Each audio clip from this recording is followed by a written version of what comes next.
और big bulletin की शुरुआत करते हैं एक अहम खबर के साथ। वायुसेना के चीफ BS धनोवा ने एयर स्ट्राइक को लेकर लोगों के मन में चल रहे सभी सवालों का जवाब दिया और F-16 से मुकाबला करने वाले MiG-21 को बेहतर और एडवांस टेक्नोलॉजी से लैस लड़ाकू विमान बताया।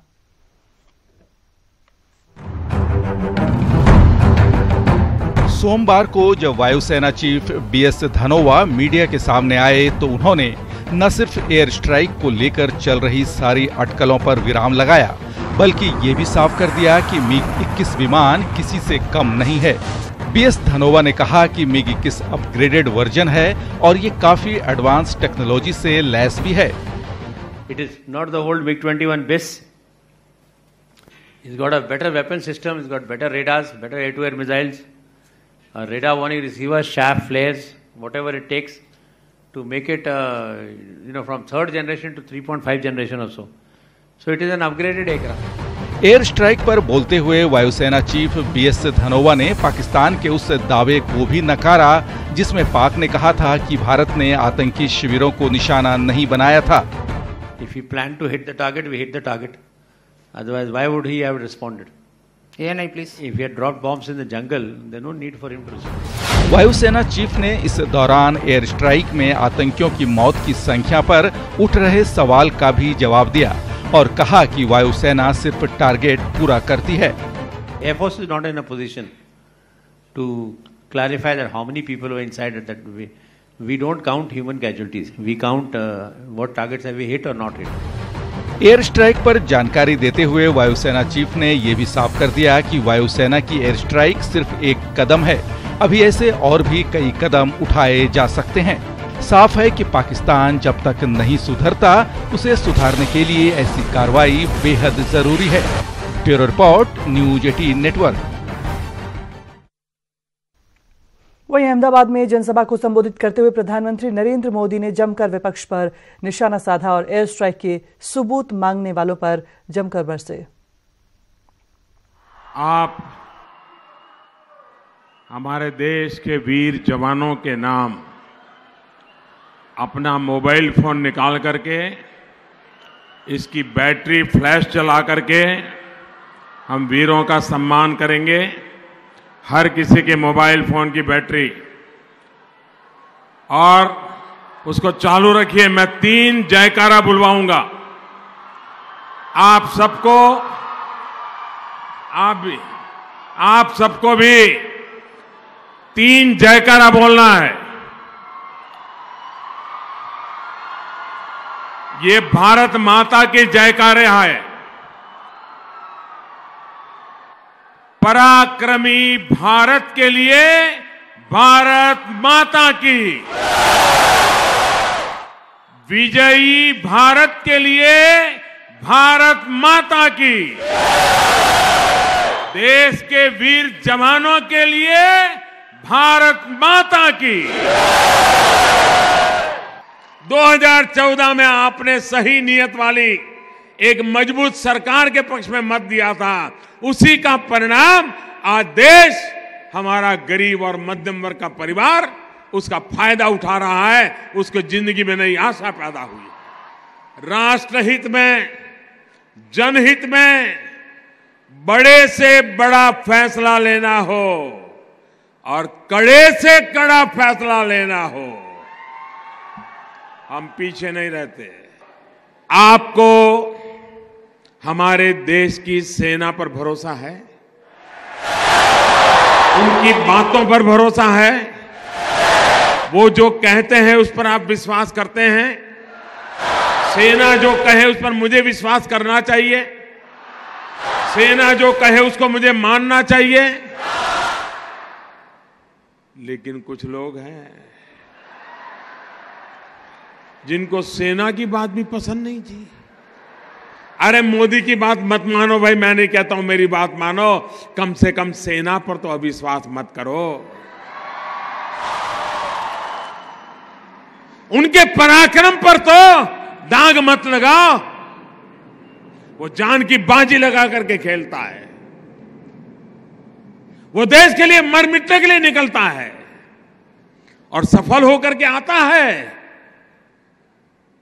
तो आपकी नींद हराम हो जा रही है। और मान लीजिए ये हमारे सेना के लोग गए थे और मान लीजिए वहां कुछ हमारी योजना के हिसाब से ना हुआ होता और कुछ उल्टा हो गया होता, तो ये लोग क्या करते?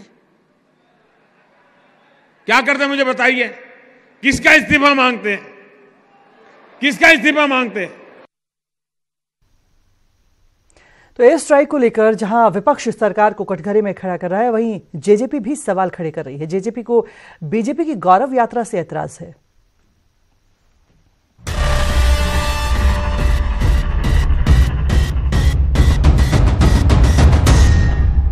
यूपीए और उसके घटक दल मोदी सरकार के खिलाफ खड़ी है, लेकिन कुछ पार्टियां ऐसी भी हैं जिन्हें न यूपीए गंवारा है और न एनडीए। उन्हीं में से एक है इनेलो से निकलकर बनी जेजेपी। 26 फरवरी को पाकिस्तान में किए गए एयर स्ट्राइक को लेकर सियासत अपने चरम पर है और सियासत सबूत के हो रही है।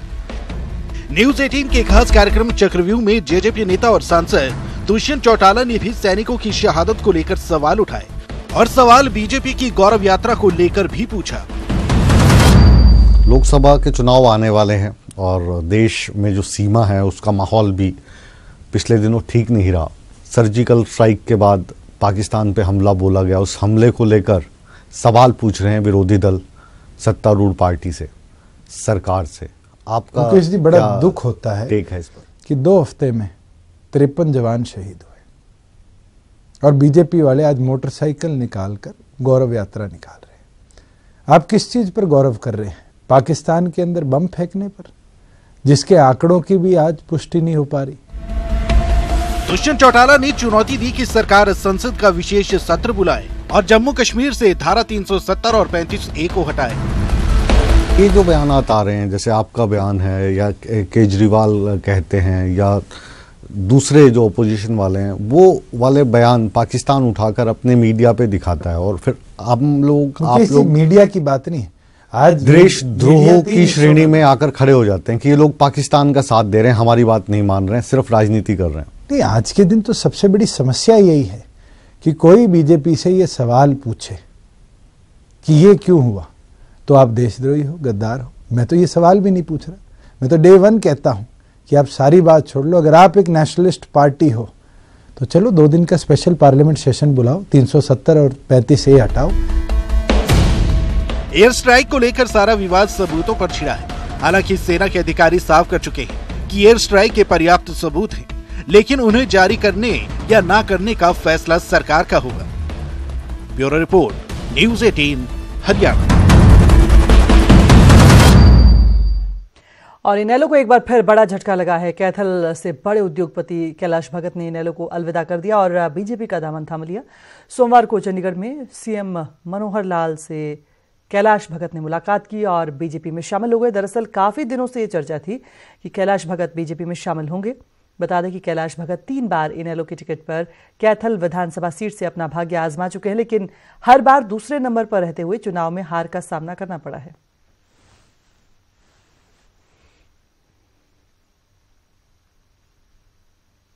वहीं केंद्रीय राज्य मंत्री राव इंद्रजीत सिंह ने हरियाणा सरकार के पीएनपी एक्ट संशोधन के मामले पर सुप्रीम कोर्ट के फैसले का स्वागत किया है। राव इंद्रजीत सिंह ने कहा कि अरावली बेहद जरूरी है। दरअसल हरियाणा सरकार ने बजट सत्र के दौरान पंजाब भूमि परिरक्षण अधिनियम 1900 में संशोधन किया।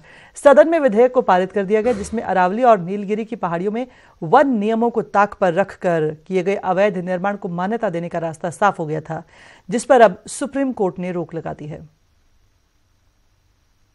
मेरा तो यही मानना रहा है, पहले से ये रहा है कि अरावली हमारे लिए बड़े ज़रूरी हैं और ये जो पंजाब लैंड प्रिजर्वेशन एक्ट है, अगर ये नहीं होता तो जिस तरह से पहले कई गांवों के अंदर दिल्ली के इर्द गिर्द हरियाणा के अंदर 2-2, 3-3, 4-4, 10-10 बार रजिस्ट्री हो गई हैं, इमारतें उसके ऊपर खड़ी हो गई हैं, तो अगर इसको PL Punjab land preservation act में से निकाल दिया जाता है तो वहां पर भी वही हालत हो जाएगी और मैं स्वागत करता हूं सुप्रीम कोर्ट के इस फैसले का।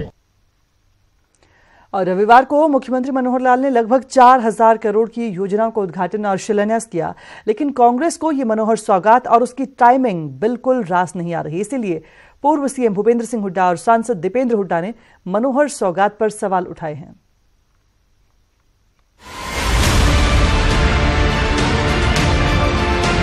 लोकसभा चुनाव से पहले हरियाणा को मनोहर सौगात मिली है। मुख्यमंत्री मनोहर लाल ने चंडीगढ़ में वीडियो कॉन्फ्रेंसिंग के जरिए 4106 करोड़ की 211 नई परियोजनाओं की सौगात दी है। इनमें 63 परियोजनाओं का उद्घाटन जबकि 148 परियोजनाओं का शिलान्यास किया। सीएम सिटी करनाल को जहां 307 करोड़ की सौगात मिली है, कुरुक्षेत्र को 70 करोड़, पंचकुला को 120 करोड़ और पलवल को 81 करोड़ का तोहफा मिला है। गुरुग्राम को जहां 350 करोड़, रेवाड़ी को 70 करोड़, फतेहाबाद को 72 करोड़ और दादरी को 24 करोड़ का तोहफा मिला है। लोकसभा के चुनाव के नाते से कभी भी आचार संहिता लग सकती है, तो आगे 3 महीने के जो काम है उसके शिलान्यास और उद्घाटन करना आज हमको ठीक लगा, तो इस नाते से एक बड़ा कार्यक्रम किया है और इन सब परियोजनाओं का जिन जिन जिलों में जो जो परियोजनाएं हैं उन सब जिलों को मैं बधाई शुभकामना ये मैं देता हूं। वहीं अब मनोहर सौगात पर राजनीति भी शुरू हो गई। कांग्रेस के नेताओं ने इन मनोहर सौगात को ढकोसला करार देते हुए कहा कि 5 साल में कुछ नहीं हुआ और अब चुनाव को देखते हुए महज दिखावे के नाम पर उद्घाटन और शिलान्यास हो रहे। घोषणा सरकार है ये, घोषणा सरकार, जमीन पर कोई काम नहीं, हवा में घोषणाएं, केवल दिखावे के लिए इस तरह के जो है पत्थर रखना। आखिर में पूरे 5 साल आप क्या कर रहे थे? प्रदेश में कोई बड़ी परियोजना आई, कोई निवेश आया प्रदेश में, युवाओं के भविष्य का क्या हुआ? इस चुनावी साल में हरियाणा की बीजेपी सरकार कोई कोर कसर नहीं छोड़ना चाह रही, लेकिन हकीकत ये भी है कि पिछली सरकार ने भी जाते जाते इसी तरह दिल खोलकर अपना खजाना लुटाया था। जिन परियोजनाओं का उद्घाटन हुआ वो तो फिर भी सही मान लिया जाए, जिनकी अभी सिर्फ पट्टियां लगी हैं उनके भविष्य से सभी रूबरू। सवाल वही है, आखिर जाते जाते ही सौगात क्यों? चंडीगढ़ से मनोज कुमार, न्यूज़ 18 हरियाणा।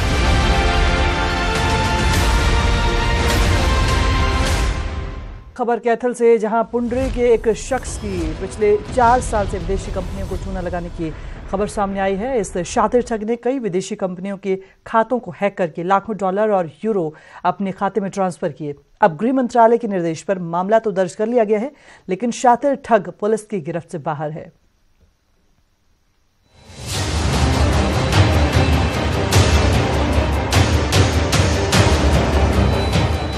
पुंडरी के रहने वाले कंप्यूटर हैकर ने 4 साल में विदेशी कंपनियों को करोड़ों का चूना लगा दिया, जिससे परेशान विदेशी कंपनियों ने भारत सरकार से इसकी शिकायत की है।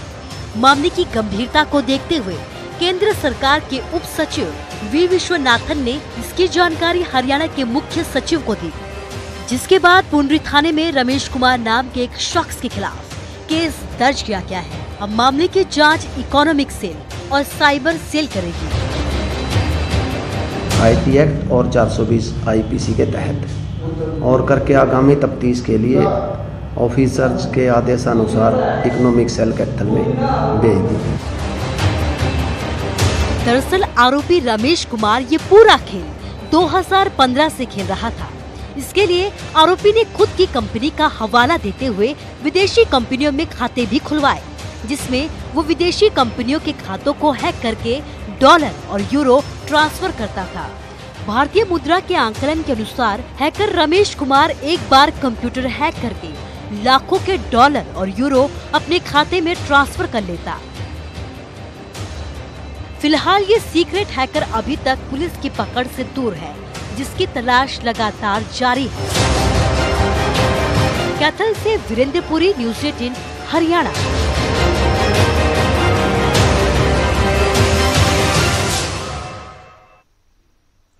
वहीं झज्जर में प्रेमिका के साथ मिलकर पत्नी की हत्या करने वाले आरोपी को उसकी प्रेमिका के साथ स्पेशल टास्क फोर्स ने गिरफ्तार कर लिया है। पुलिस ने आरोपियों की गिरफ्तारी के लिए 50,000 रुपए का इनाम भी रखा था।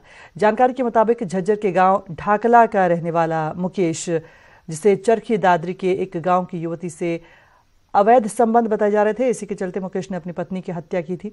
पुलिस की माने तो आरोपी मुकेश ने अपनी पत्नी पूजा की फरवरी 2017 में भिवानी में गला दबाकर हत्या की थी।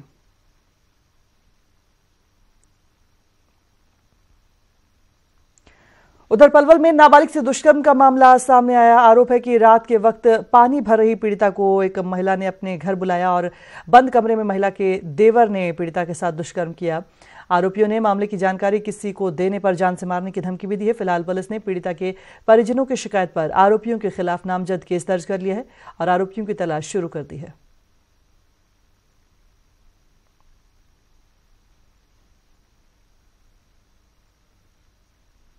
वहीं पानीपत में ताऊ देवीलाल चौक के पास टेंट हाउस संचालक के परिवार को बंधक बनाकर लूटपाट की गई। 4 नकाबपोश बदमाशों ने हथियारों के बल पर परिवार को बाथरूम में बंधक बनाया और लूट की वारदात को अंजाम दिया। पीड़ितों के मुताबिक बदमाशों ने 2 लाख रुपए की नकदी, गहनों और घर के सामान पर हाथ साफ कर लिया। फिलहाल पुलिस ने अज्ञात बदमाशों के खिलाफ केस दर्ज कर लिया है। आरोपियों की तलाश शुरू कर दी गई है।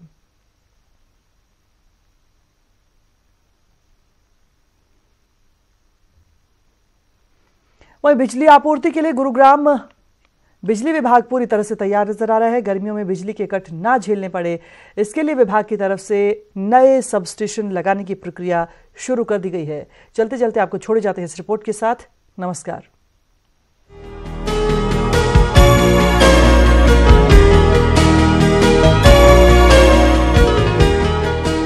साइबर सिटी के नए सेक्टर्स में रहने वाले लोगों के लिए खुशखबरी है। अब गुरुग्राम वासियों को भरपूर बिजली मिलेगी। इसके लिए HVPN सेक्टर्स में बिजली के 11 नए सब स्टेशंस का निर्माण किया जा रहा है। ये सब स्टेशन 220 kV के होंगे। अधिकारियों की माने तो इस योजना के तहत HVPM की 2673 MVA की सप्लाई को बढ़ाकर 3278 किया जाएगा, जिससे कि बिजली को लेकर लोगों की मांग को पूरा किया जा सके। वहीं इसका मुख्य उद्देश्य गर्मियों को ध्यान में रखने के लिए किया जा रहा है।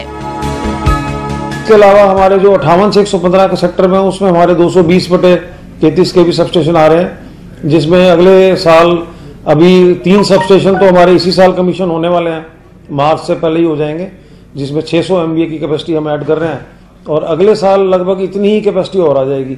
तो कैपेसिटी की वजह से किसी भी सूरत में कोई दिक्कत नहीं आएगी। बिजली जितनी हम गुड़गांव को चाहिए उससे ज्यादा की कैपेसिटी अवेलेबल हमारे पास है।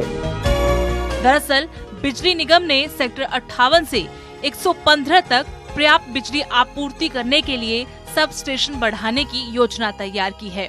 कई जगहों पर काम चल रहा है और कई जगहों पर सब स्टेशन का काम पूरा कर लिया गया है। इसके साथ ही उन जगहों पर बिजली सप्लाई का काम भी शुरू कर दिया गया है। गुरुग्राम से नीरज अंबावता, न्यूज़ 18 हरियाणा।